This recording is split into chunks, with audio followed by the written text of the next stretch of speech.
কচুরমুখী কি মাছ দিয়ে রান্না করলে বেশি টেস্ট হয় তা ভিডিওটি দেখে কমেন্টে জানাবেন। আজকে আমি রান্না করব ইলিশ মাছ দিয়ে।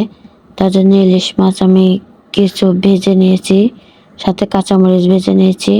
এখন কড়াইয়ে তেল দিয়ে কিছু জিরা আর তেজপাতা ফোড়ন দিয়ে কচুরমুখী দিয়ে দিচ্ছি। কচুরমুখীগুলো আমি সিদ্ধ করে নিই নাই, খোসা ছিলে সাথে একটা বেগুন দিয়ে ভালো মতো ধুয়ে পরিষ্কার করে নিয়েছি। এখন আমি কড়াইয়ের ভিতরে দিয়ে ভালোভাবে কষিয়ে নেব। এভাবে রান্না করলে সিদ্ধ হওয়ার কোনো ভয় নাই। এবার কষিয়ে ভালো মতো একটু পানি দিয়ে সিদ্ধ করে নেব। এখন এই জন্য আমি সামান্য পানি দিয়ে কিছুক্ষণ জাল করে নেব, নিয়ে সিদ্ধ হয়ে আসবে। এইভাবে ওই ফাঁকে আমি মশলাটা বেটে নেব।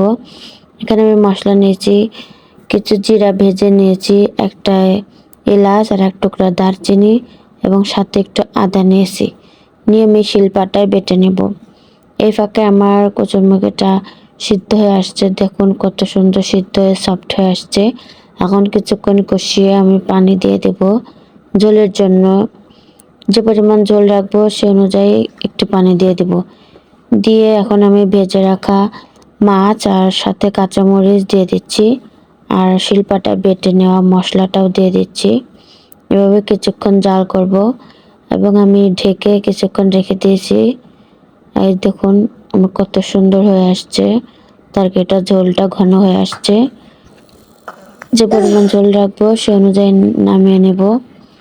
এখন আমি তরকারিটা নামিয়ে ফেলবো, যে হয়ে গেছে। ভিডিওটি ভালো লাগলে সবাই লাইক, কমেন্ট অ্যান্ড শেয়ার করবেন।